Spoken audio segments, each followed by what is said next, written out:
So Dr. Disrespect is trying to own the haters. He's trying to own the libs. It's been just a little over a month since he left the internet after getting exposed for talking to someone underage inappropriately, trying to meet up with them, messaging them as a 35-year-old man, by the way. And now he's come back and put out a tweet on his Twitter account, vague posting his awesome and incredible return that's coming that everyone is so excited for. So yeah, here was his statement talking about the Twitch ban and how he got banned for talking to kids. This is June 25th. And now here is his new tweet he's made. It's just him behind a chessboard where on his side he's playing chess and we as the noobs are playing checkers. We obviously just don't understand his 200 IQ moves. Clearly talking to a kid underage was obviously the most smartest decision he's made. And that's what's led him to be the most awesome creator of all time was messaging minors. Now what I'm trying to understand is the moves that he's making over here. Because obviously this shit is faded out, but you can see that there's a pawn moved forward here. He's got his bishop up farther, his dark square bishop. I don't even think he could move it out of there unless he's lost these two pawns over here. I'm being a chess nerd now, but it's like, what is this position? I don't even think this is a real position. We seem to have the clear advantage as the checkers players because we haven't even made a move yet, and he's lost his pieces. Like, what's going on here? But he just didn't leave it at that. He decided to jump in and also start being combative with people giving him shit, showing now his new strategy that he's going to go with when he returns. This person responded, "Is this you playing with a minor?" And Dr. Disrespect decides to try to own the libs again, saying, "Good one, she, her. The internet will never fix your real threat. Depression. Owned. BTFO'd. I mean, what is this bullshit? This guy just sucks. This guy sucks. Taking the time out of your day to attack pronouns in bio when you talked to a kid inappropriately and messaged them, trying to meet up with them at TwitchCon. Bro, you have no ground to stand on. There's nothing here. This is just a complete and total loss. There's no win for you. There's no path for you to victory. You don't even look intimidating and awesome saying this. It's just like a total eye roller. And someone else replied to him with the classic Goku image of it saying, "I heard you a pee in. I heard you like little boys and girls in." And Dr. Disrespect gets it completely wrong. I don't even know what the hell he was thinking writing this reply. But he says, "Little brainwashed woke boy putting out Dragon Ball Z GFX with Kendrick Lamar lines. Got me big time." I'm sorry, where in this is the Kendrick Lamar lines? Does he think just because someone dropped the N-word that Kendrick Lamar wrote this song? Dr. Disrespect has just been hearing Not Like Us on Echo on repeats like every time since he's been gone. He's just hearing it every night. And so he just thinks the N-word is like Kendrick Lamar, Not Like Us. I mean, what the fuck even is this? This is just so stupid. And he instantly gets ratioed by this guy. Shit, not even Kendrick Lamar, but I see why you immediately thought that of him. Not Like Us. Yeah, I mean, what the fuck?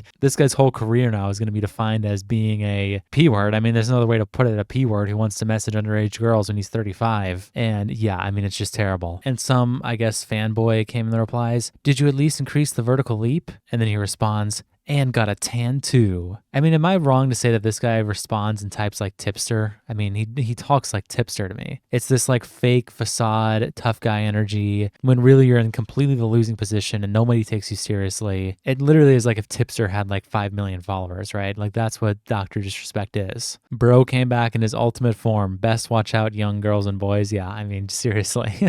But some of Dr. Disrespect's biggest guards didn't, pass this opportunity up. For example, you had TheQuartering who immediately jumped in replies, just throwing his fat guts right in front of all the crossfire that Dr. Disrespect was getting, replying to him saying, "Doc, I'm glad you're back, and I hope to hear your side of all this sooner or later." And remember, by the way, this was the guy who was responding to Dr. Disrespect when he confirmed that he was messaging a minor, saying firm handshakes. It's like, I respect you for this, Doc. This is a great job. Firm handshakes all around. Good work. And Nicholas Durio posts, "Remember, guys, Mr. Firm Handshakes was out over a month ago," showing how just stupid and ridiculous Quartering is when he tweeted out, "The latest on Dr. Disrespect leaves little doubt. 1. Sent graphic messages to a minor he knew to be underage. 2. Was made aware of the individual being underage and indicated that it was no problem. I'm out." And Nick just put it perfectly here saying, shortly after he realized the Grift audience didn't like that he lightly condemned Dr. Disrespect, he backtracked. And immediately backtracking his tweet saying, "Choosing who to trust between Dr. Disrespect and the Rolling Stone. Difficulty impossible." I mean, the guy confirmed it himself. He confirmed that it was a minor. Obviously, that means that he knew the age. There was no doubt about that. If he didn't know the age, he would have clarified that in his first statement. I mean, his lack of commentary on that is a statement statement itself. He's had plenty of opportunity to defend himself. Remember when he made that first tweet and he deleted it and reposted it like 3 times, taking the word minor in and out of the tweets? Like, obviously he's had an opportunity to do it, but he didn't. He decided to just instead freak out, post multiple different versions of that tweet, and just get shit on all over by the entire internet. I mean, Dr. Disrespect is a loser. He's completely shown himself to be a total loser. Do I still want to see the messages myself? Obviously, yes, I still want to see the messages. But undoubtedly, no matter what the case is with those messages, there was a minor involved. There was inappropriate messaging involved. You should not be doing that as a 35-year-old grown fucking married man. There's just literally no excuse for that at all, ever. And it was covered up by Twitch. I mean, it was completely covered up, and he admitted to the allegations, and then he's trying to pull a tough guy act afterwards. It's just so cringe. It's just absolutely pathetic. Nick continues his thread saying, then Jeremy, now we're back to the quartering, lashed out at Pokimane for a mundane statement, showing again Quartering trying to guard for Dr. Disrespect for some reason, where Pokimane said she's concerned for Dr. Disrespect's kids after he admitted to deeming a minor, and Quartering decided to weigh in saying, childless, cake-faced woman worried about another man's kids. The Quartering is 41, by the way, has no kids. Let's just put that out there. Let's make it clear. I don't even know why he's trying to use that as an insult when bro is in his 40s and still childless. What are we doing here? We're coming at Pokimane for this? I mean, what are we even talking about? This is like the most mundane, neutral comment of all time. Pokimane's great at doing that in controversies recently. She'll just come out and give some extremely mundane statement, extremely like very safe and very obvious statement. I mean, this is not even anything crazy. And you guys remember the Chris Tyson stuff that came out recently? The whole bullshit with, Chris talking to someone underage and being a big fan of Shadman, obviously. Well, Quartering randomly decided to just slander Bo Blacks out of nowhere just the other day over the Chris Tyson stuff, which was absolutely insane. Where Mr. Beast gave his response where he, condemned Chris Tyson, and Quartering responded, there have been several young men under the age of 16 that have come forward. Chris was being predatory on your viewers. His name is Ava. You enabled him to prey on your young viewers, and this statement is pathetic. Why is it so hard to disavow grooming? Mr. Beast's statement was completely fine. He totally and completely disavowed Chris and is hiring an investigator. I mean, it was a great statement. This is just ridiculous and pandery. And Bo Blacks called him out, saying, how are you mad at this? But firm handshakes in response to Dr. Disrespect, saying he messaged a minor inappropriately. Absolutely BTFOing him. Your social political bias is so clear, nobody should take you seriously. And then Quartering immediately just slanders him instantly. You defend P predators as long as they are trans. Look in the mirror, dumb fuck. I mean, this just came out of absolutely nowhere. It's just totally delusional. He just lives in a fairy tale land. This has never happened once. I mean, this is just not even true. And he decided to double down on it too, because he always does this. This is something I've noticed he does a lot recently. Whenever he thinks he has an awesome epic own on someone, he'll make a reply to them, and then he'll also quote tweet it, like basically saying the same exact thing. So he decided to try an epic own Bo Blacks by quote tweeting him, saying, P defender, as long as they are trans here, Bo Blacks, whose career is watching other people's content, pretends I didn't disavow Dr. Disrespect in 100 videos, I just wanted evidence. The difference is clear. We heard from the trans predators' victims and saw the messages. Gross. Which again, I mean, as I said, this is completely not true. It's absolutely just embarrassing and ludicrous. From Quartering, Josh immediately replied saying, you have no idea what I've said about Ava.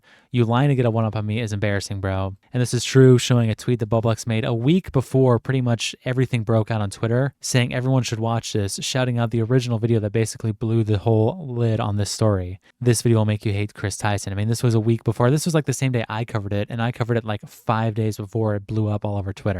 So Josh was on the story telling everyone to go watch the video on Chris Tyson. But again, the Quartering lives in a delusional fairy tale land. I mean, the guy is just a complete embarrassment, has no idea what he's talking about, and his political bias just shows that everything he does is a grift. I mean, he has no real stances on anything. Nothing he says really means anything. The guy just completely sucks. So Josh BTFO'd him. And this whole Dr. Disrespect thing also does show that he is just completely delusional. Because here's the thing, right? Okay, and I've said this before about Chris Tyson, right? The information we have on Dr. Disrespect is that what he was doing was, at minimum, the same level that Chris Tyson was doing with Lava GS. At minimum, Dr. Disrespect was messaging minors in the same way that Lava GS was. Either making inappropriate jokes to them, making inappropriate comments to them, trying to meet up with them explicitly. So at best, Dr. Disrespect wasn't trying to groom this person, wasn't trying to actually hook up with them, right? But was still making inappropriate comments as claimed by Dr. Disrespect himself. So this idea that somehow Dr. Disrespect is okay, but Chris Tyson was a groomer and all this other stuff that Quartering's saying, it just shows his bias. It's like, is it really impossible to say that they're both just really shitty people and they both should not be anywhere near minors and should not have any kind of platform at all? Like, I don't know how he lives in this world where he thinks that one is like completely condemnable, which is what Chris Tyson did, which are the inappropriate jokes, jokes and stuff you should not be saying to a minor. And the other is, at best, the same exact scenario, but I can't wait to hear your side, doctor. Oh my God, sir, I can't wait to hear what you have to say about this. It's like there's no possible solution that it's any better than what Chris Tyson did. There's just no way. I mean, if anything, it's probably worse. It's probably worse than the way that Chris Tyson was talking to Lava GS and such. I mean, there's just no excuse. So I don't know. I mean, that's pretty much the entire gist of what we have right now. The doctor hasn't put out any more statements, any more tweets. But yeah, I mean, the quartering just sucks. He's a total loser, a total grifter. And that's all I really got to say about this. So I'll see you guys tomorrow. Peace.